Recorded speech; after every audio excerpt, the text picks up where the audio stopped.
কোনো আসরে গল্প নয়।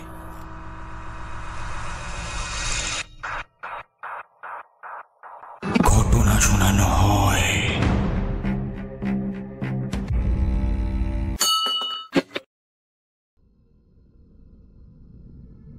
ভুতুরের ৬৮ নম্বর এপিসোডে সকলকে স্বাগত। আমি অনির্বাণ তোমাদের সঙ্গে। সবার আগে সবাইকে বলবো, প্লিজ ভিডিওটিকে লাইক করে দাও। তোমাদের লাইক আমার খুবই জরুরি। কমেন্ট করতে ভুলো না কে কোথা থেকে শুনছো এই মুহূর্তে এপিসোডটা। আর আজকে একটাই ঘটনা আছে, ঘটনাটা একটা ইমেল। আর এই একটাই ঘটনা কিন্তু তোমাদের রবিবারের রাতটাকে ভয়ের করে তুলবে। তো ইমেলটা আমার কাছে যেমনভাবে এসেছে আমি তেমনভাবেই আর কি শুরু করছি আজকের ঘটনা।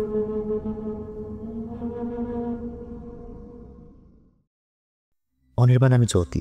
তোমার ভুতুরের সেকেন্ড এপিসোড যখন প্রকাশিত হয় সেই থেকে ভুতুরকে সাবস্ক্রাইব করেছিলাম। আজ এতগুলো এপিসোড হয়ে গেল, প্রত্যেক কটা এপিসোডই আমি শুনি। তবে কি বলতো, এই ভূত টুতে আমি খুব একটা বিশ্বাস করতাম না।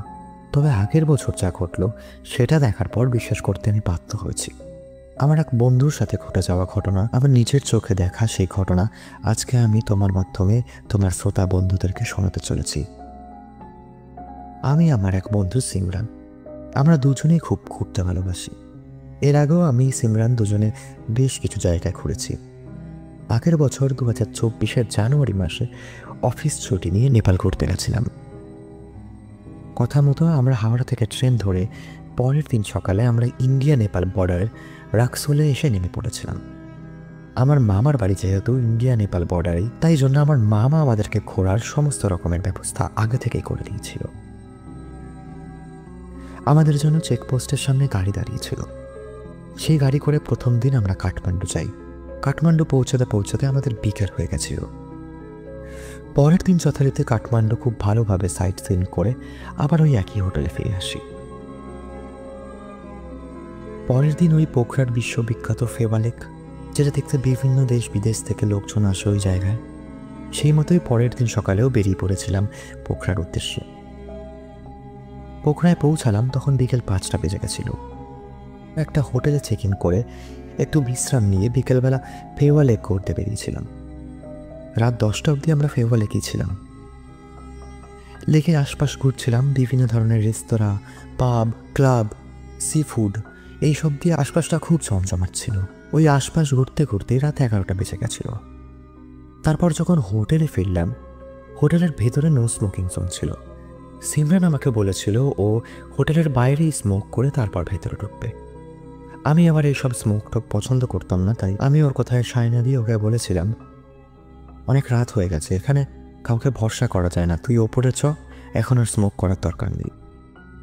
ও ওর জেদটাই দেখিয়ে আমাকে বলেছিল, তুই রুমে যা, আমি স্মোক করে আসছি।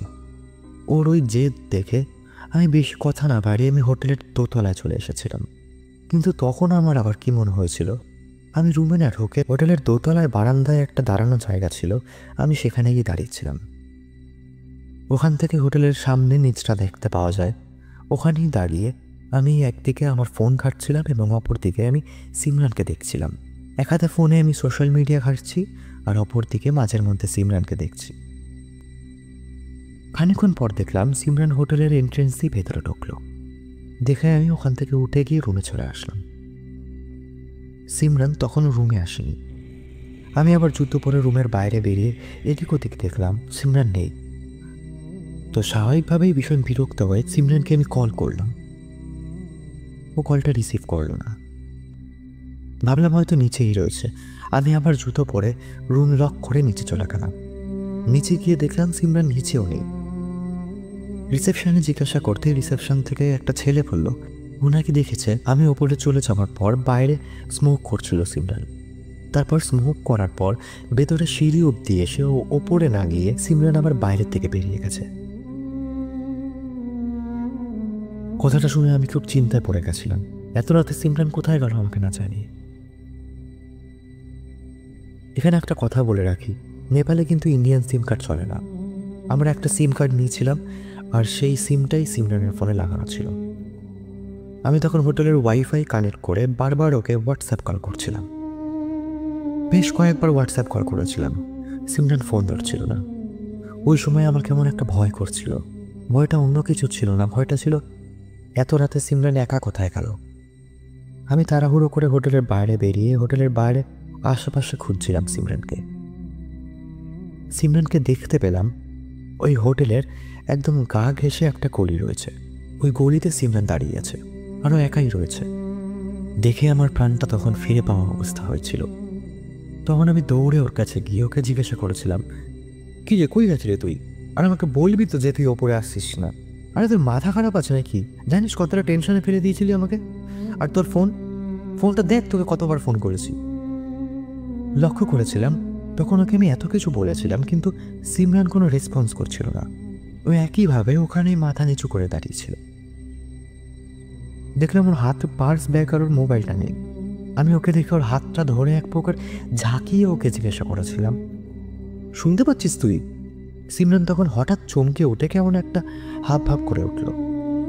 আমি ওকে আবার জিজ্ঞাসা করলাম, কি রে, তোর ফোনটা কোথায় আর ব্যাগটা কই? তখন একেবারে অবাক হয়ে আমার দিকে তাকিয়ে এদিক ওদিক তাকিয়ে ওর ফোনটা খুঁজতে শুরু করে দিয়েছিল। আমি ওকে দেখে এক প্রকার অবাক হয়ে গেছিলাম। এইভাবে কেউ নিজের ফোন হারিয়ে ফেলতে পারে? খুঁজতে খুঁজতে দেখলাম ও আগে যেখানে দাঁড়িয়েছিল, মানে যেখানে দাঁড়িয়ে ও স্মোক করছিল, সেখানে দৌড় চলে গেল। অগত্যা আমিও গেলাম ওর পেছন পেছন। আমি আরও দুজনেই খুঁজতে খুঁজতে দেখলাম একটা সাইডে ওর ফোন আর ব্যাগটা পড়ে রয়েছে। ভাগ্য ভালো ছিল ওই দিনকে যে ব্যাগ আর ফোনটা কেউ তুলে নেয়নি ওখান থেকে। যাই হোক, ওর পর সিমরানের হাত ধরে আমি টেনে সোজা ওকে একদম রুমে নিয়ে চলে গেছিলাম। যেহেতু অনেক রাত হয়ে গেছিল, তাই ফ্রেশ হয়ে আমি সিমরান দুজনেই শুয়ে পড়েছিলাম। শুয়ে আমি সিমরানকে জিজ্ঞাসা করেছিলাম যে ওই গলিতে সিমরান কেন গেছিল, কেন ওর ফোন আর ব্যাগ ওখানেই পড়েছিল। অদ্ভুত লক্ষণীয় বিষয় ছিল, সিমরান আমাকে ওই প্রশ্নগুলোর কোনো উত্তর দিচ্ছিল না। ও চুপচাপ শুয়েছিল।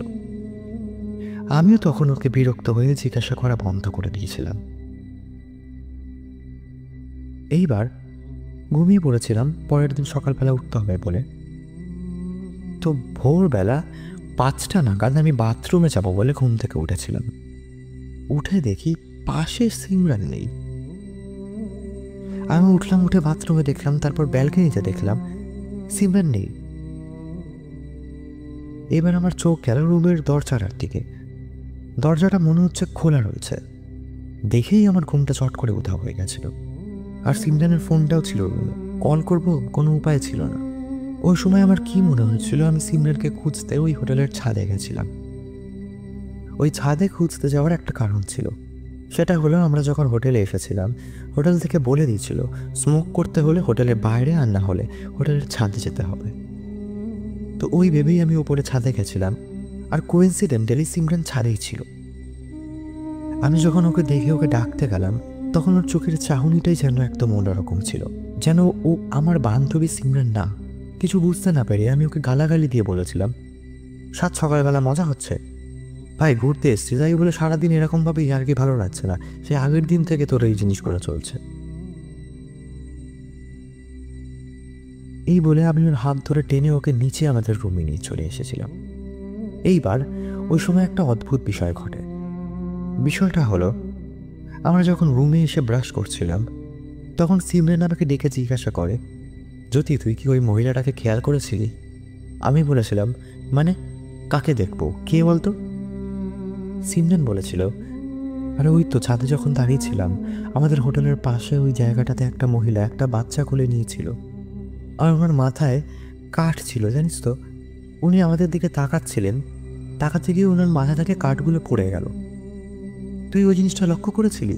উনি বারবার ওই কাঠগুলো তুলছিল মাথায়, আর বারবার কাঠগুলো পড়ে যাচ্ছিল, কিন্তু তাও উনি ওই বারবার আমাদের দিকে তাকিয়ে হাসছিল। কেন বলতো? আমার না খুব অদ্ভুত লাগছিল ওই সময়। কেমন একটা শ্বাসকষ্ট হচ্ছিল, আমার দম বন্ধ বন্ধ অনুভব হচ্ছিল, মাথাটা চক্কর দিয়ে উঠেছিল আমার।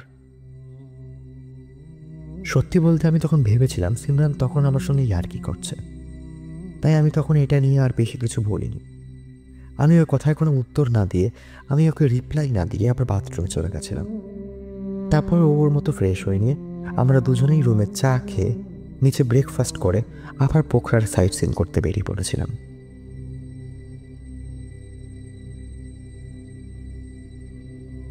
আগের দিনের জিনিসগুলো একেবারে মাথা থেকে ঝেড়ে ফেলেছিলাম। ঝর্ণা, পাহাড়ি রাস্তা, এইসব দেখতে দেখতে আরও বেশ কয়েকটি জায়গা আমরা ঘুরেছিলাম। সিমরান একদমই ঠিক ছিল, সুস্থ ছিল। তাও লক্ষণীয় বিষয় ছিল, সিমরানকে দেখে মনে হচ্ছিল ও কিছু একটা নিয়ে খুব চিন্তায় রয়েছে। আমি ওকে জিজ্ঞাসা করেছিলাম যে ওর কী হয়েছে, কোনো সমস্যা হচ্ছে নাকি, কিন্তু সিমরান কিছু বলতে চাইনি বলে আমিও জোর করিনি। আরও একটা অদ্ভুত বিষয় যেটা আমি লক্ষ্য করেছিলাম, ওই দিন ও বারবার ড্রাইভারদা আর আমাকে বলছিল ফাঁকা কোনো জায়গায় নিয়ে যেতে, যেখানে কোনো মানুষজন থাকবে না। আমি তখন বুঝতে পারিনি যে ভেতরে আসলে চলছে নাকি।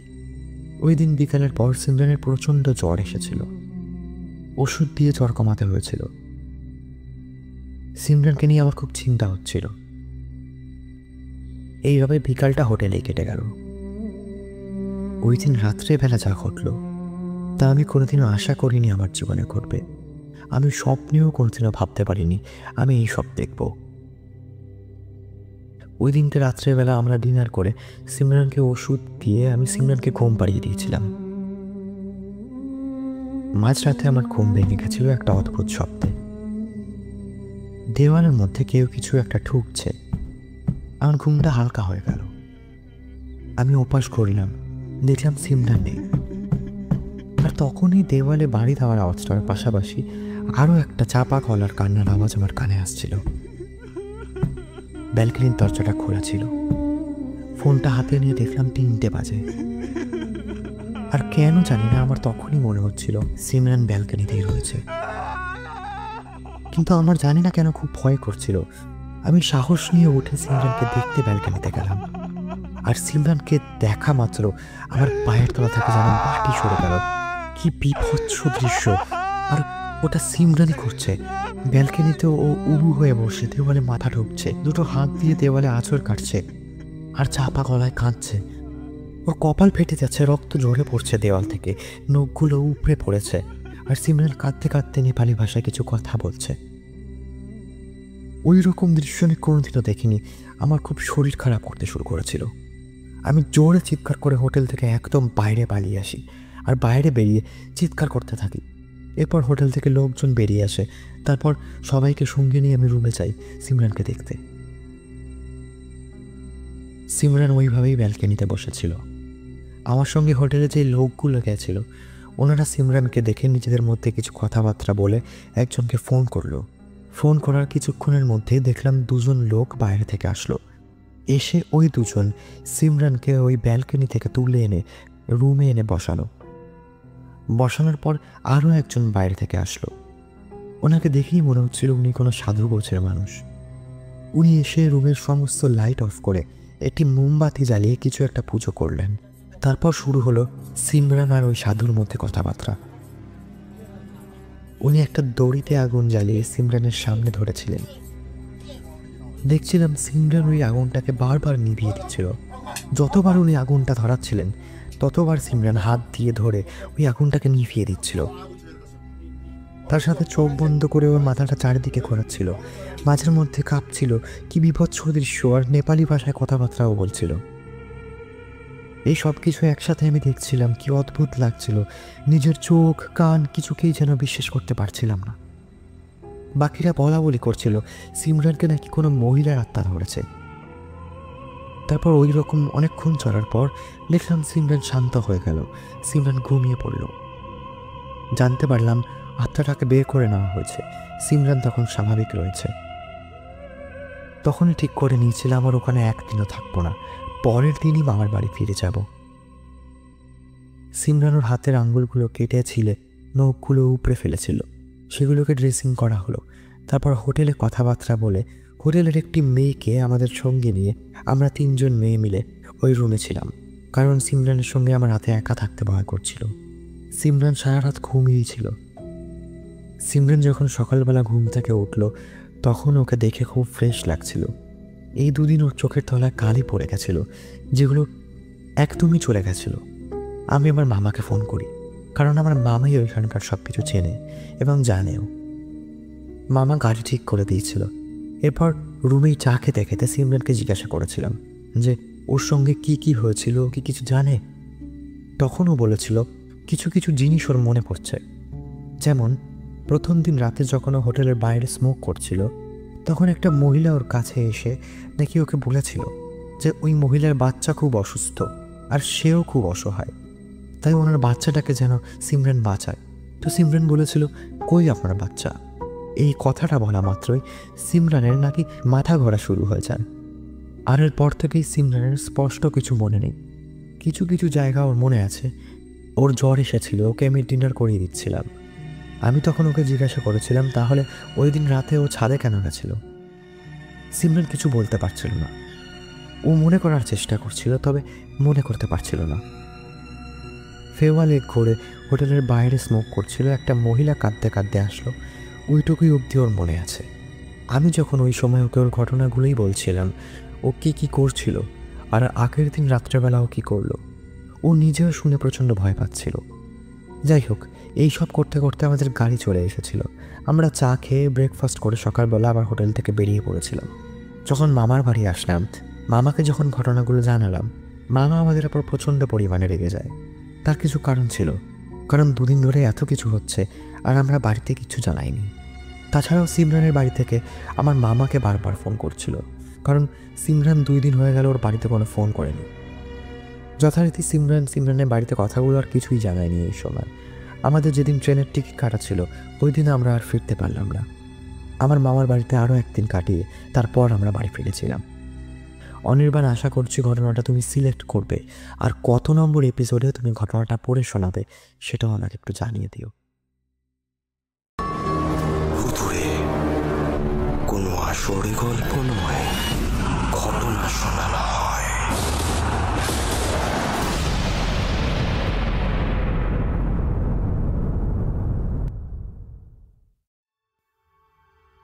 এই ছিল ঘটনাটা পাঠিয়েছিলেন উনি, ওনার নাম জ্যোতি মেনশন করেছেন। তো কেমন লাগলো ঘটনাটা জানিয়ে দাও কমেন্ট করে। ভুতুড়ে কেমন লাগছে তোমাদের জানিয়ে দাও কমেন্ট করে। আর এই ফাঁকে একবার বলে দিয়ে আমাদেরকে ঘটনা পাঠাবে কি করে। ভুতুড়েতে ঘটনা পাঠানোর জন্য মেইল করতে হবে ভুতুড়ে সঙ্গে anirban@gmail.com অথবা ভুতুড়ের ফেসবুক পেজে আপনার ঘটনা লিখে পাঠিয়ে দিতে হবে। আমাদেরকে খুঁজে পেতে কিন্তু কোনো সমস্যা হবে না। ভুতুড়ের ফেসবুক পেজ, আমার ফেসবুক প্রোফাইল, তারপর মেল আইডি সব কিছুই ডিসক্রিপশনে দেওয়া রইল। সেখান থেকে আমাদেরকে খুঁজে পাওয়া কোনো কঠিন বিষয় নয়। যাও, চটপট করে আমাকে ঘটনা লিখে পাঠিয়ে দাও। তোমাদের ঘটনাটা যদি ভয়ের হয় তাহলে অবশ্যই পড়ে শোনানো হবে তোমার ঘটনাটাও ভুতুড়ের পরবর্তী কোনো একটা এপিসোডে। আর তোমরা কমেন্ট করছো, তোমাদের কমেন্টগুলো আমি পড়ি, কিন্তু সচরাচর কমেন্টগুলো রিপ্লাই করা হয়ে ওঠে না। আজকে ঠিক করেছি এই ভিডিওর একদম শেষে তোমাদের কমেন্টের রিপ্লাইগুলো দেবো। তার আগে একটু বলে দিই, এই ভিডিওতেও তোমরা কমেন্ট করো। এবার থেকে তোমাদের কমেন্টের রিপ্লাইগুলো আমি পরবর্তী ভিডিওতে দেওয়ার চেষ্টা করব। তেমনই আগের দিনের এপিসোডের কমেন্টগুলোর একবার রিপ্লাই এই মুহূর্তে আমি দিয়ে নিই। সবার আগে কমেন্ট করেছিল ডিজে পুকাই। দাদা, দ্বিতীয় ঘটনাটার তন্ত্র কার্যকলাপটার নাম কি? ওকে, যতটা ওই ঘটনাটা পড়ে আমার মনে হয়েছিল, ঘটনাটার মধ্যে কর্ণপিশাচিনী সাধনার কিছু কিছু বৈশিষ্ট্য আমি পাচ্ছিলাম। তো হতে পারে ওটা কর্ণপিশাচ সাধনা, হতেই পারে, আমি শিওর বলতে পারছি না। তারপরে স্বর্ণালী চক্রবর্তী মণ্ডল কমেন্ট করেছিল full of suspense background music. হ্যাঁ, আগের দিনের ইন্ট্রোতে আমি যখন কথা বলছিলাম ওই ইন্ট্রোতে সাসপেন্স মিউজিক আমি ইউজ করেছিলাম। তারপরে পূজা কমেন্ট করেছিল দাদা চলে এসেছি, দ্বিতীয় ঘটনাটা একটু আলাদা কিন্তু তেমন ভয় পেলাম না। অ্যাকচুয়ালি দ্বিতীয় ঘটনাটা ভয় পাওয়ার মতো খুব একটা ভয় পাওয়ার মতো ঘটনা ছিল না, কিন্তু বেশ সুন্দর লাগলো। আর তোমার গলার আওয়াজ তো আগের থেকে অনেক সুন্দর লাগছে। থ্যাংক ইউ সো মাচ এত সুন্দর একটা কমপ্লিমেন্ট দেওয়ার জন্য। অ্যাকচুয়ালি সময়ের সাথে সাথে আমাদেরকে সবাইকে এগিয়ে চলে যেতে হবে, সময়ের সাথে সাথে আমাদেরকে নিজেদেরকেও আপগ্রেড করতে হবে। তাই জন্যই আপগ্রেড করছি। আর আপগ্রেড না করলে কিন্তু এই ভুতুড়েকে আমাদের যেমন প্রচেষ্টা অনেক দূর অব্দি এগিয়ে নিয়ে যাওয়ার, সেই প্রচেষ্টাটা কিন্তু ঠিকঠাকভাবে সম্পূর্ণ হবে না। পুরিম কমেন্ট করেছিল দাদা কালিম্পংয়ের ঘটনাটা বেশ গায়ে কাটা দিল। এক্স্যাক্টলি, কালিম্পংয়ের ঘটনাটা কিন্তু আমার বেশ ভয় লেগেছে। আরও কয়েকজন কমেন্ট করেছিলেন। তো এই ভিডিওতেও তোমরা কমেন্ট করো, এই ভিডিওর কমেন্টের রিপ্লাইগুলো আমি নেক্সট এপিসোডে এসে তোমাদেরকে দেব। আজ এই অবধি। পরের সপ্তাহে বৃহস্পতিবার ঠিক রাত 8টায় আসছি দুটো সত্যি ভৌতিক ঘটনা নিয়ে। আশা করি তোমাদের সেই দুটো ঘটনা বেশ ভয় লাগবে।